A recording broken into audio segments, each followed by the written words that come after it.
O que é estiagem e como cai no seu vestibular? Ei, vestibulando e vestibulanda, sim, estação do ano, inverno, vai cair no seu vestibular com uma boa certeza, principalmente por causa do Laninha, tá bom?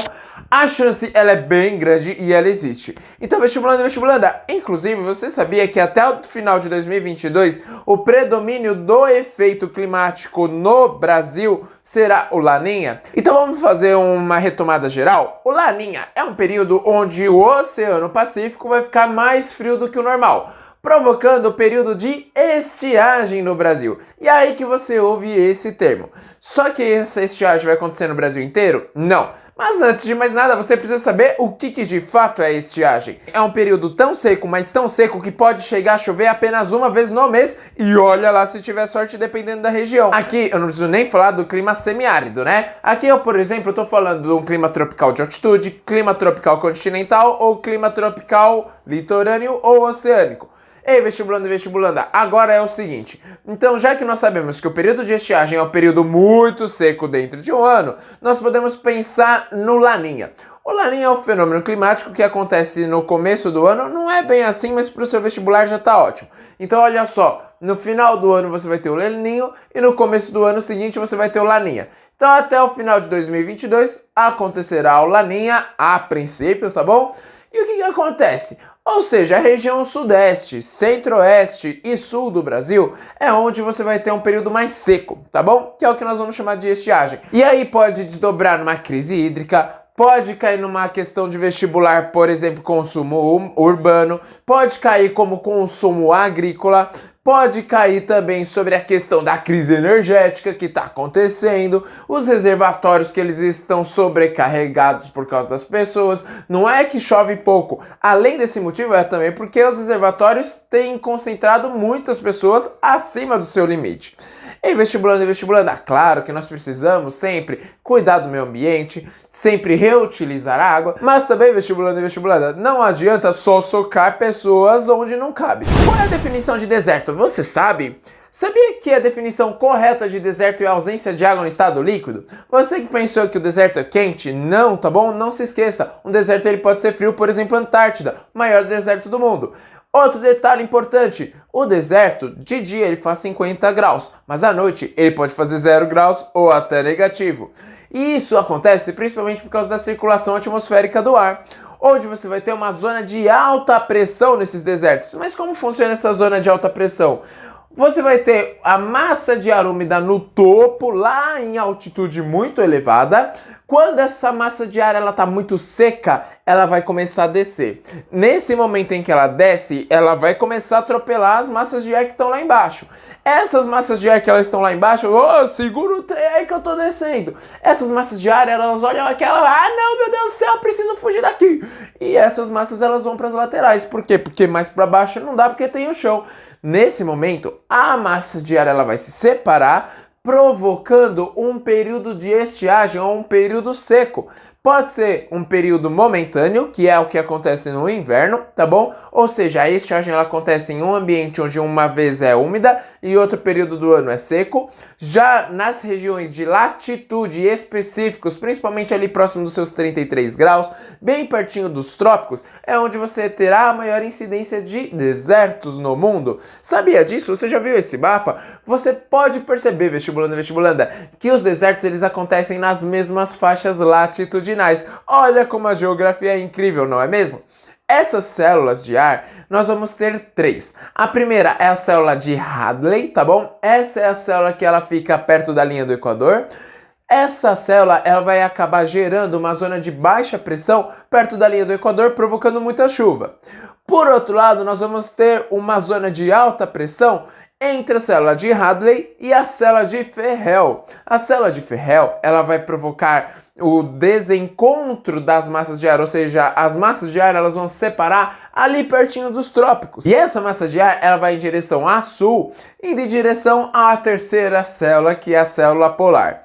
Ei, vestibulando e vestibulanda, olha só, na célula polar, ali nós vamos ter uma zona de baixa pressão, vai chover bastante, tá bom? Ali perto, lógico, não é comparado ao clima equatorial, mas nós vamos ter também uma chuvinha bem bem generosa mesmo, tá bom? Principalmente quando você compara com uma latitude tão elevada. Não se esqueça, tá bom? A latitude ela está intimamente ligada ao clima.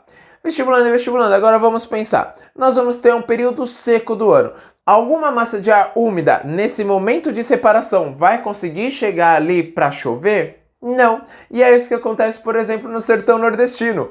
Lá no Nordeste nós temos dois motivos para a seca. Primeiro é o Planalto da Borborema, com a chuva orográfica. Em segundo lugar, é porque você tem uma zona de alta pressão justamente em cima do Nordeste, fazendo todas as massas de ar se separar. E aí ela vai impedir com que as massas de ar úmida cheguem para chover. Geografia é incrível, não é mesmo? E aí você vai falar, tá bom, Arnaldo, mas e agora na atualidade? O que está acontecendo com esse período de estiagem?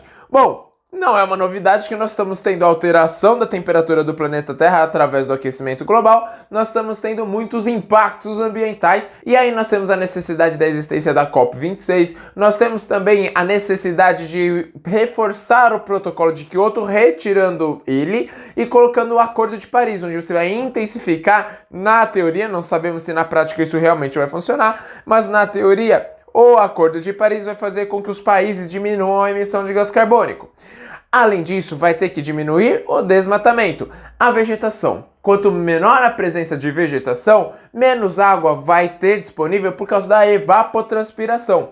Tem muita gente que acaba ficando falando, ah não, mas olha só, a chuva ela é provocada por causa da célula de Hadar, por causa da zona de baixa pressão, a zona de convergência intertropical que vai fazer com que chova na linha equatorial. É verdade, mas se você tirar a vegetação que ela supre e ela alimenta no meio do continente, como é que você vai ter muita chuva lá nessa região? Você não vai ter essa chuva, você vai ter o quê? Um clima muito seco.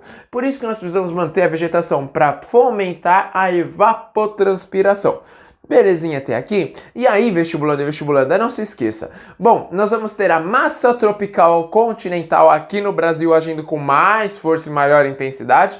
Essa massa tropical, ela é quente, só que como ela é do continente, ela não vem de cima da Amazônia, ela vai acabar sendo mais seca. Por isso, agravando ainda mais a seca, o período de estiagem aqui no Brasil. Só que agora pense o seguinte, bom, se o ambiente ele fica mais seco, consequentemente a amplitude térmica vai ser maior. O que é amplitude térmica mesmo, Arnaldo? Amplitude térmica é variação de temperatura, vestibulando e vestibulanda. Mas por que isso acontece? Quanto mais seco é o ambiente, maior a sua amplitude térmica, porque a água que ela fica retida no ar, ela não vai conseguir reter tanta energia, principalmente vinda dos raios solares. Ei, vestibulando e vestibulanda, lembra daquele exemplo clássico da praia? Quando você vai à praia à noite, a água está quentinha, mas a areia ela está gelada. Quando você vai de manhã, no sol estalando, você coloca o seu pezinho na praia achando que a areia vai estar de boas, você queima o seu pezinho. O que você faz? Direto você vai para a água para se refrescar. E aí você vai naquela ilusão, ah não, olha só como o sol tá de rachar, então com certeza a água vai estar morninha. Você entra na água e ela está gelada. Isso já aconteceu com você, vestibulando, vestibulanda? Sim! Isso acontece com todos nós com aquela falsa ilusão de que a água vai estar quentinha. Mas por que isso não acontece? Por dois fatores. Primeiro lugar, quando você vai ter o calor específico sensível, lembra daquela fórmula da física, que macete, né? Que é energia igual a massa vezes calor sensível e vezes também a variação da temperatura? Então olha só, todo o calor específico sensível de objeto sólido, ele vai ser menor do que do líquido, da água. Mas o que isso quer dizer? Que para aumentar a temperatura de algum objeto sólido, ou seco, melhor dizendo, você precisa de muito menos energia do que quando você vai esquentar a água. Por isso, muitas vezes, quando você vai esquentar qualquer coisa, a água ela sempre demora mais para aquecer. Assim como também para perder energia.